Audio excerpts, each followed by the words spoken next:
How come? Hey everybody, happy Thursday. We usually do Doc Talk on a Wednesday, but today we're jumping on a Thursday since we left you guys hanging.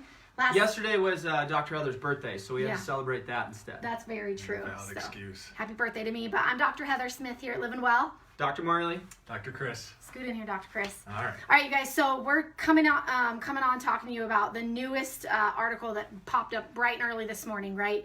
And that is, most of you know that the governor from New York is saying, oh my gosh, did you guys see that the newest 66% of cases in New York are actually from people that were 100% sheltered in place?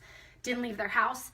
They weren't working. Most of them were in fact retired. A lot of them are over the age of 51. These people were the people following the rules to the T, staying home, not doing any public transit, not driving anywhere, literally staying home, and yet they're the newest infected with coronavirus. So that makes us question and kind of step in here in the space that we were last week when we told you guys, when the whole theme of the week was, does long-term sheltering in place boost our immune system or make it weaker, right? That was the ultimate question. We dove into that deep last week. If you missed it, go watch it. It had some really great information in there. And now we kind of feel like saying, okay, so if that blows your mind like it does everybody else.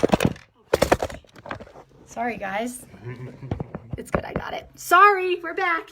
If that, the goat failed me, my little holder failed me. But anyways, if it blows your mind, you guys, that people staying at home and getting no exposure at all to the world are the ones getting sick, it's blowing everybody's mind. So we have some really practical, tactical tips that we want to share with you, because we don't really want to talk about the virus, what the virus is doing, who it's infecting, what puts you at risk, that sort of thing, because nobody really knows, certainly. So we would rather talk to you about the host and how we strengthen ourselves so that when we do in fact come in contact with the virus, which we obviously all will, we'll have a better response, our body will be able to adapt more readily and appropriately. Right? Right. So what are the 5 things that we want to focus on? So we always talk about the Livin Well Big 5. Number 1 is, what are you eating? Number 2 is, how are you sleeping? Number 3 is your movement patterns. Are you moving your body? The 4th one is your thought life. What types of thoughts are you feeling? How's your anxiety level? That sort of thing. What do you tell yourself on a daily basis? And number 5, the big one, is how is your nervous system functioning and adapting to world around you? So we're going to dive into each of these, you guys. We're going to give you a very simple tactical tip for each one. And if you do 1 or 5 of all of these, you guys are literally taking those steps, moving your body towards healthier, stronger, rather than not taking those steps and moving towards weaker and more vulnerable. So the first one, movement. Why don't we talk about movement, Dr. Chris? Yeah. He is the movement expert. So he's a certified strength and conditioning specialist, right? Yep. Or coach.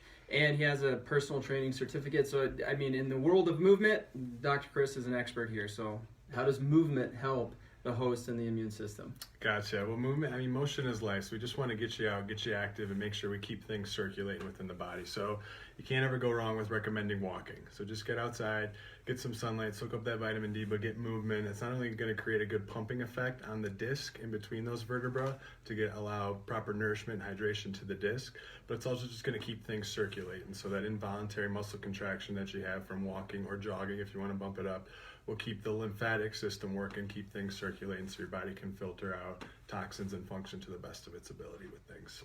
Yep. What makes movement even better if we can do it where? Outside. Right, get that fresh air, get some nature, get some vitamin D. There's actually really good studies out there that show that when we get exposed to sunlight, we actually mobilize nitric oxide under the skin, which actually helps vasodilate the blood vessels. We know a lot of these people that are at risk for this virus, one of the things they struggle with, or one of their comorbidities, is hypertension. So not saying that sunlight is going to cure your blood pressure, but it does have a positive effect on blood pressure. Right. So. And good point there. Guys, when we're giving you guys these tips, this is nothing that we're saying here is going to cure or prevent you getting a disease of any kind. So we just want to get that disclaimer out there. We're just trying to give you guys tactical tips to make you feel like you're doing something to protect yourself, right? Make yourself stronger. So the second tip that we'd like to talk about is sleep. What's our best advice on sleep? So biggest thing on sleep, we want to get good quality sleep. We want to get uninterrupted sleep. One of the best things you can do is black out your windows. So make sure that you literally create a cave-like environment for your sleep environment to make sure that we get the best quality sleep. So when we sleep, we heal. That's when we enter that rest and repair mode within the body. So the more sleep you can get, the better you're going to function. Right. And the darker the room, the better the sleep. Right. Right. Okay, so that's a simple tip for sleep. I will say the simple tip for thought life, or basically the way that we think, is to journal. I mean, that's the easiest tip that I can give you guys right now. There's been many times in this whole crisis where I have just wanted to get so much out, and all I needed to do was journal about it, or go for a run or a walk, like Dr. Chris was saying. So to help your thought life, both the movement patterns and possibly journaling could help with that a lot. What have we left off? So as far as food, right now we all know what we should be eating, right? We should be eating more fruits, vegetables, lean meats, good healthy fats, but we want to tell you what we need to not be eating, because we don't want to be promoting inflammation in the body.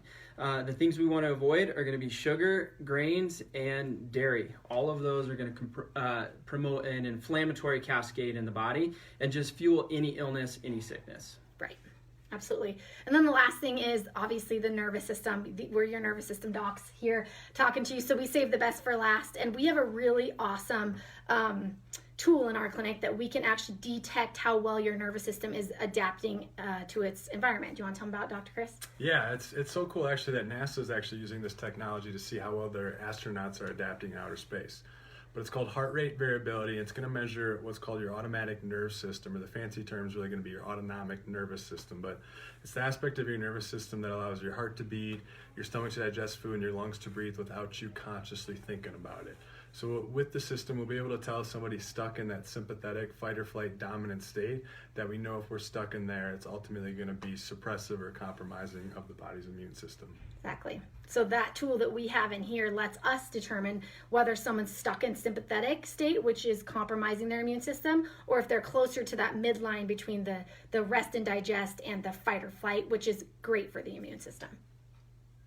And of course, the chiropractic adjustment always helps decrease stress and it relieves the stress and tension along the nervous system as well, which is so important, maybe more now than ever. So we're honored and blessed to be your chiropractic team. We're so honored that you guys trust and follow our advice. And we just respect the heck out of you guys for fighting the good fight here and really doing your best to put your family's health at the forefront. So if you guys have any specific questions, if you want to know about a specific topic, what we can do to actually, make the host more resilient, throw out the questions and we'll do our best to answer them. Absolutely. And those were just one tip of each of the 5, you guys. We do workshops on all of those. Like, we have an hour-long workshop for each of those topics that we just discussed, and we tried to pick one simple one. If it's not a good enough one for you, or if you're like, Doc, I already sleep with a blackout curtain, what else can I do? Send us a message. Ask us. We'd be happy to give you guys other advice. We were just trying to keep it really simple today. So one thing we will do is let's go ahead and post that questionnaire, the inflammation questionnaire. You guys can fill it out. It'll give you a good idea of whether you are inflamed or not. All of the things we talk about, the Livin Well Big 5, they all help decrease inflammation within the body. So first of all, let's find out if you're inflamed. We'll go ahead and post that little questionnaire down below, and you guys can fill it out. Awesome. Thank you guys so much for watching and sharing. We appreciate you guys. See ya. See Have ya. a good weekend.